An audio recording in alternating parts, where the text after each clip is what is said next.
Despite their years-long marital split, Kyle Richards and Mauricio Umansky will always be family. The Real Housewives of Beverly Hills parents reunited over the weekend for their daughter Alexia Umansky's wedding to Jake Singerman. Kyle and Mauricio shared numerous photos from the lavish event held on September 6 in Los Angeles County. The bride and groom intended to tie the knot in Aspen, Colorado, but abandoned those plans after realizing it was easier and much less stressful to host the wedding closer to home. Kyle Richards and Mauricio Umansky reunite for daughter Alexia's special day.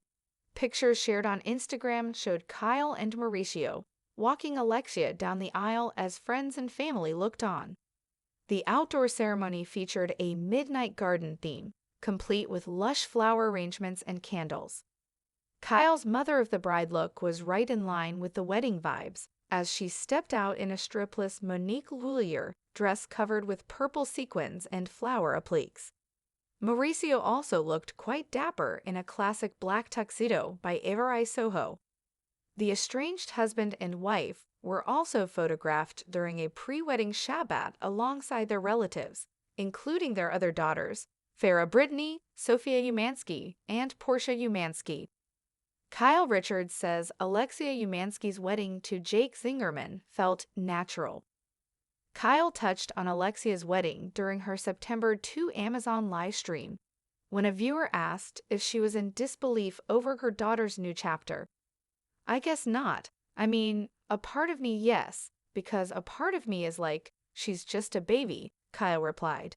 "But then the other part of me is like, she's such a family girl, and she's been with Jake for so long. I've known Jake since he was in 3rd grade, so it feels kind of natural." How Alexia Umansky paid homage to her parents' wedding day. Elsewhere in the stream, Alexia revealed that her ceremony would include a few nods to her parents' 1996 wedding. She told People magazine she would wear the same pink nail polish, ballet slippers, that Kyle wore when she said, "I do," and would carry a bouquet of roses just like her mom. "I know it's very cool to do some unique flowers and whatnot for a bouquet, but my mom held roses on her wedding day, and I wanted to kind of do an ode to that on my wedding day," Alexia said.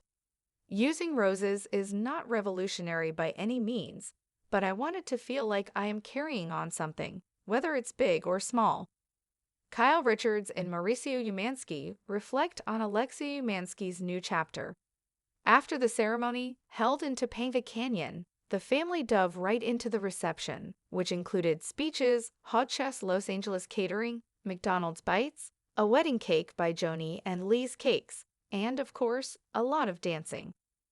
"What an incredible day," Kyle wrote on September 7 on Instagram.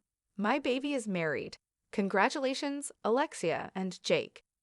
Mauricio also took to Instagram to reflect on Alexia and Jake's new journey. "I am so happy for this couple," he wrote. "The wedding could not have had more lovey, more energy, anything." The Midnight Garden.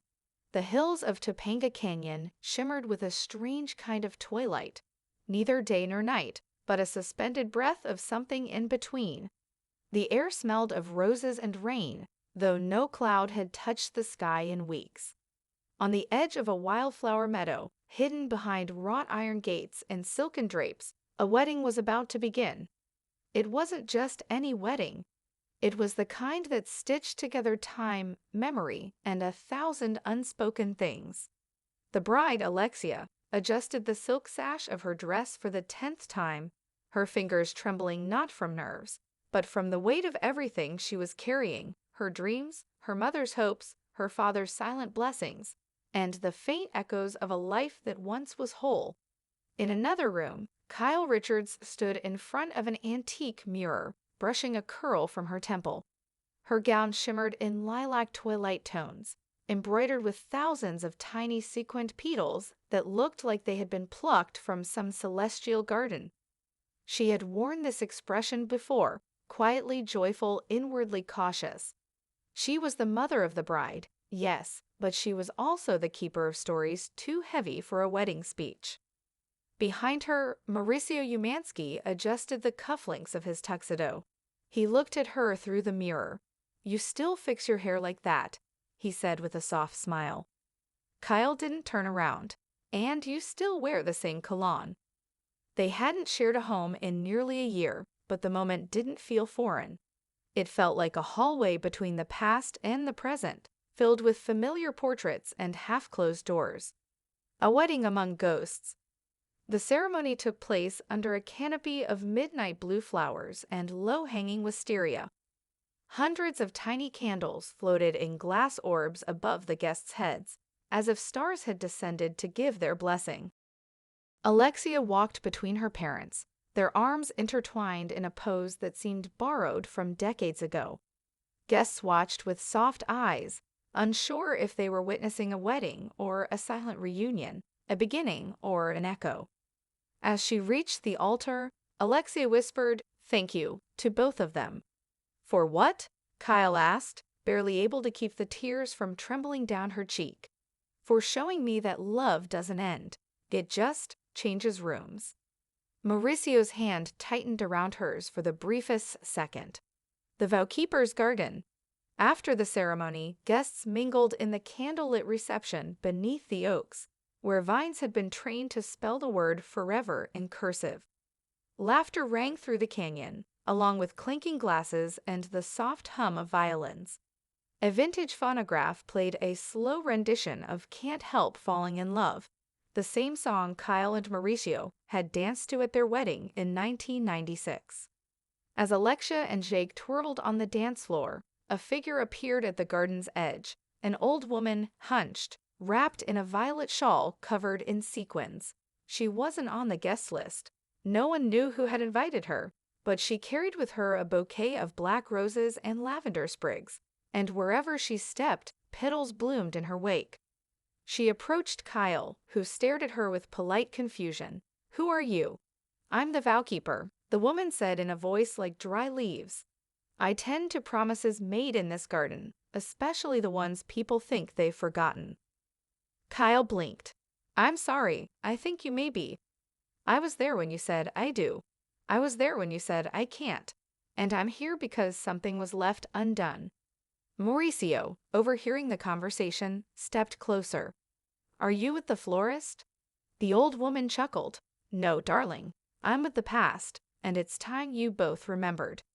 Before either could respond, she pressed 2 roses into their hands, one white, one deep red, and disappeared into the wisteria shadows. The dance they didn't expect. Later that evening, when the cake had been cut and the stars had fully claimed the sky, Kyle found herself standing near the edge of the garden, watching fireflies trace invisible patterns in the dark. Mauricio found her there. "Do you remember our first dance?" he asked. "How could I forget?" she replied. "You stepped on my foot 3 times. He laughed, and you laughed every time. There was a pause, a silence filled with history and heartbreak and healing. And then, without a word, he offered his hand. She hesitated only for a moment before taking it. No music played, and yet they danced. It wasn't romantic. It wasn't a declaration. It was something else, a memory, a truce, a thank you.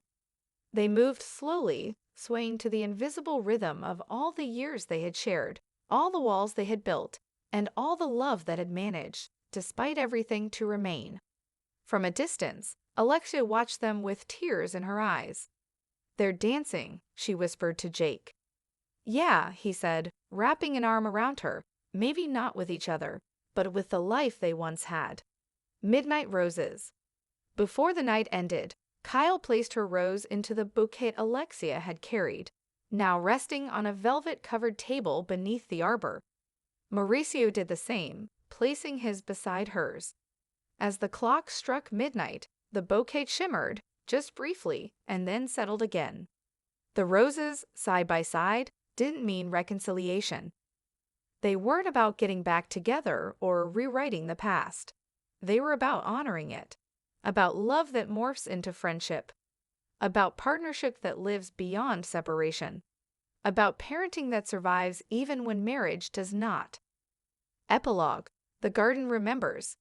Years later, when Alexia returned to the venue for her anniversary, the garden had grown wild again. But right beneath the old oak tree, 2 roses, one white, one red, had taken root. She smiled and whispered, "The garden remembers."